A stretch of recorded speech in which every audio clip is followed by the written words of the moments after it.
mga ka-angels, mapagpalang araw sa inyong lahat, sa ating lahat mga ka-angels. So, hayan. Ang atin pong vlog for today is magmikos-mikos po tayo ng magsisigang po ako ng fish head. Pero, alam nyo po, lalagyan natin ng twist. Ngayon lang po ako magluluto ng ganito. So, hayan mga aking lulutuin. Oh. Yan. May chicken doon. Ayan, may chicken. Sa mga anakis ko, ako is gulay po. Ay, ito po ang aking lulutuin, fish head. Dahil pag bumili po ako, mas gusto ko yung fish head. So, ayan, samahan nyo ako mga ka-angels sa aking pagluluto ng fish head, Seabass fish head na ganyan po. Ganyan po kasi akong magluto ng sinigang. Yan. So, ayan mga ka-angels, samahan nyo ako sa aking pagluluto. At ngayon lang ako magmimikos-mikos po tayo ng ating sinigang na ulo ng seabass. So, ngayon lalagyan po natin ng patis. Ayan, saka natin tubigan mamaya. Isasangkot sa muna natin mga ka-angels. So, ayan, unda kalan. Yan mga ka-angels. So, atin pong takpan.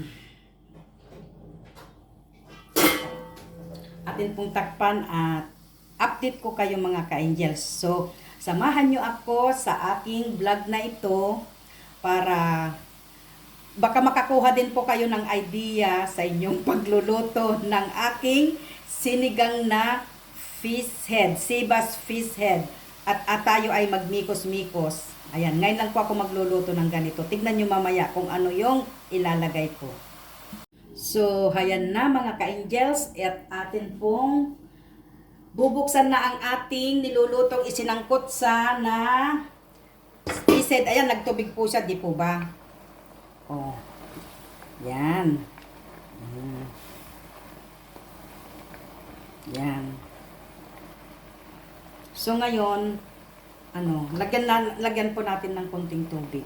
Kasi sinigang po nga yan. Yan.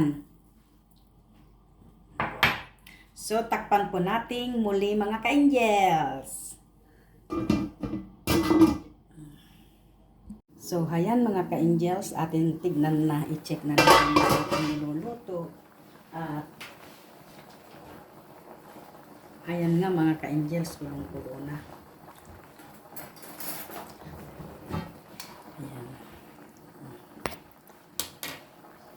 Ang ating sinigang na fish head seabass. So, ayan, tikman natin mga ka-angels kung ano ang lasa.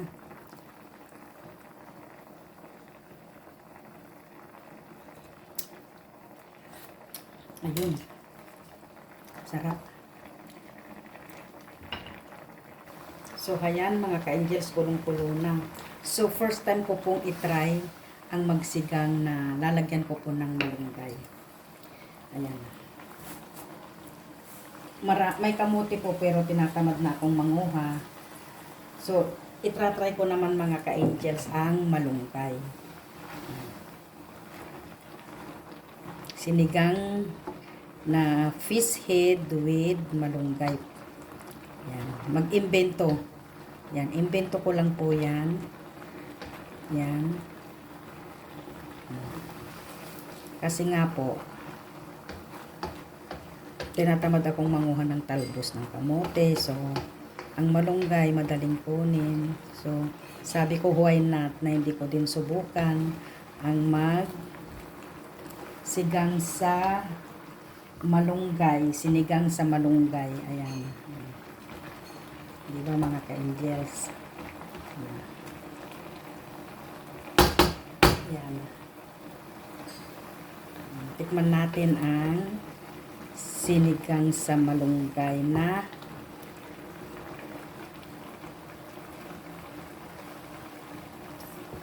ulo ng isda. Ayan mga ka-angel. So, mikos-mikos tayo ng ulam. Malunggay na sinigang sa isda. Ay, sa malunggay, sinigang sa malunggay. Ulo ng isda na sinigang sa malunggay mga ka-angels. Ganon. So, ayan lang ang mga ka-angels. Nakaluto na ako. Yan lang po, dalawa lang po ang niluto ko dahil yung aking mga anakis is nagluto po ako ng chicken and pork po sa kanila, tapos ang gulay nila is ito. Kumuha na rin ako kasi paborito po nila ito, ubusin po nila. So, nag-set aside na rin ako ng para sa akin. So, yan mga ka-angels. Let's eat na po tayo. Samahan din nyo ako sa aking pagkain. Kung sinamahan nyo ako sa aking pagluluto, sabay-sabay po tayong kakain. Ayan. So, ayan mga ka-angels. Tikman na po natin tong ating sinigang na sibas. Dito na po ako kumain sa kusina. Kasi, sarap po natin yung pinto.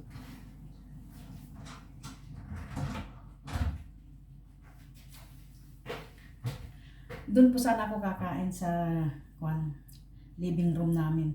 Andun ang mga aking mga anakis na kanya-kanyang harap po ng cellphone at nagpapatugtog.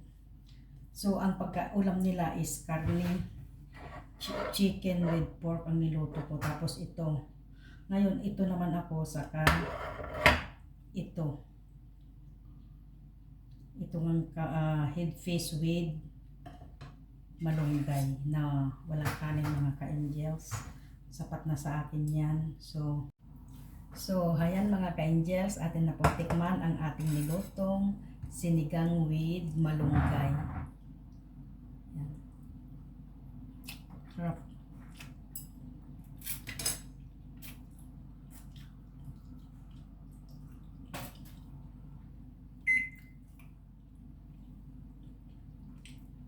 Sarap mga ka-angels.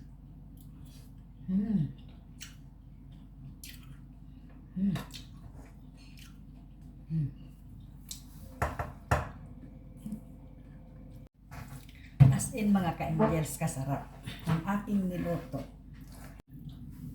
So, ayan, ituloy ayan, kain po. Sarap. Niluto kong samahan niyo po akong kumain, mga ka-angels. Ulo po ng sibas na minikos-mikos ko na linagyan ko ng malunggay. So, ito po yung kasama ng ating tanghalian. Ang itlog na may kamatis. Wow.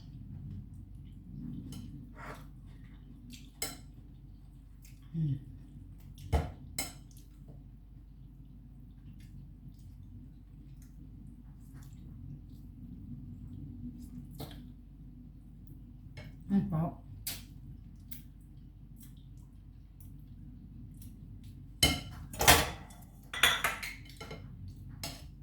Lalo na itong malunggay, marami pong benefits.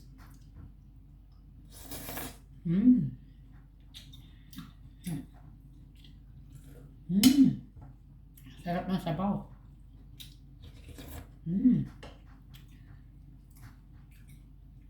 Wala pa tayong kanin.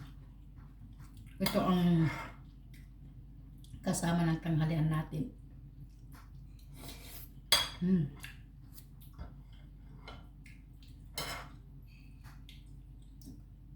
Mga ka-angels, nasubukan din ba ninyong magsinigang na malunggay ang ilagay?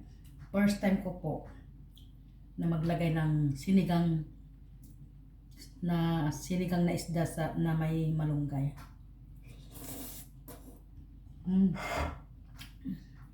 Sarap.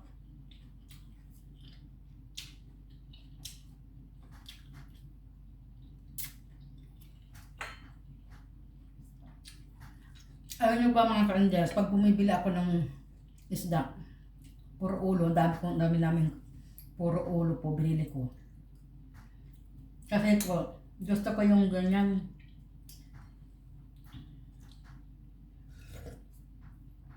Yung binubutong ganyan.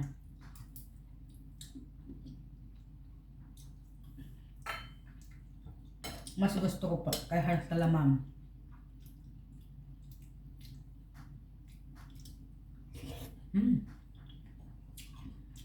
Kain mga kanjal.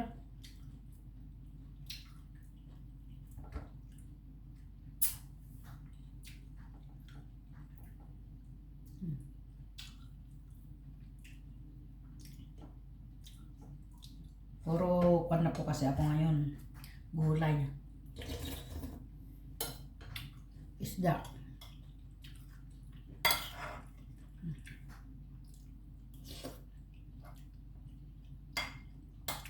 Sarap po ng kamatis.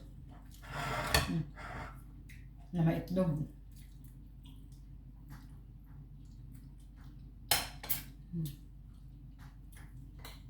Sarap.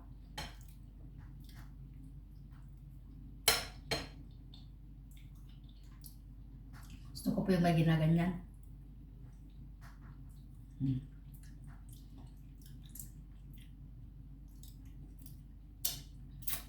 Yung may ginaganyan-ganyan kung ano ba tawag yan.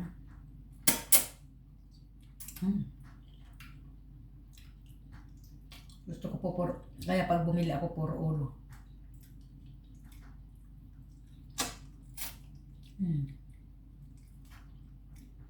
Ang sarap mga ka-Indians.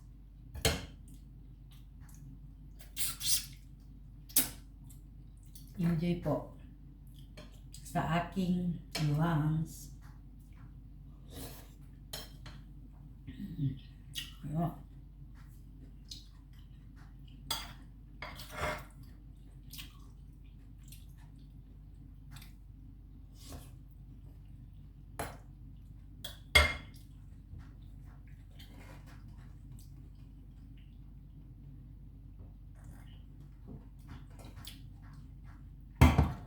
So, ayan mga ka-Angels. Sana nag-enjoy pa akong kumain and mag-enjoy na lang kayong manood po sa akin. Talagang napakasarap po.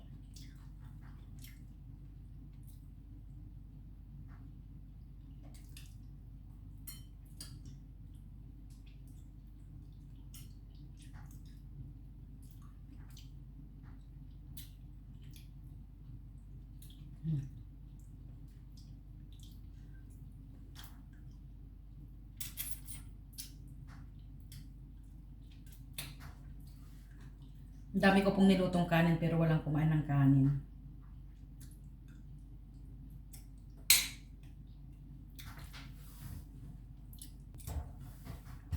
So ayan mga ka-Angels, tapos na. Lalo na yung mga pisngi ng isda na ganito. Ang sarap-sarap po.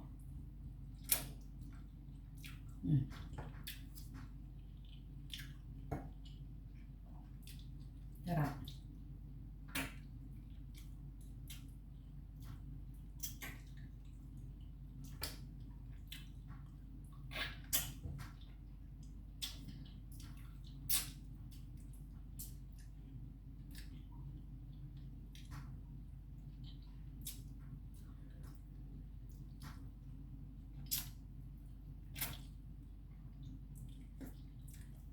Sarap mga ka-Angels.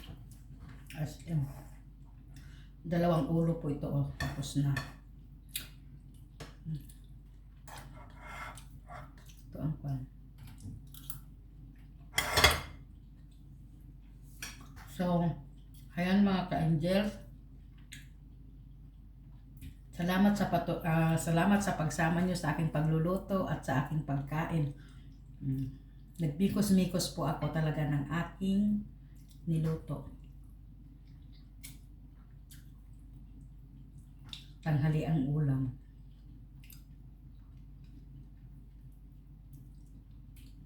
So, ngayon mga ka-Angels,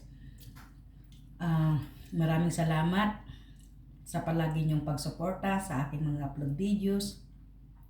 At sana nag-enjoy din kayong nanood sa video ito, sa aking pagluluto at sa aking pagkain mga ka-Angels. So, Hayan, mga ka-angels, God bless us all and bye-bye.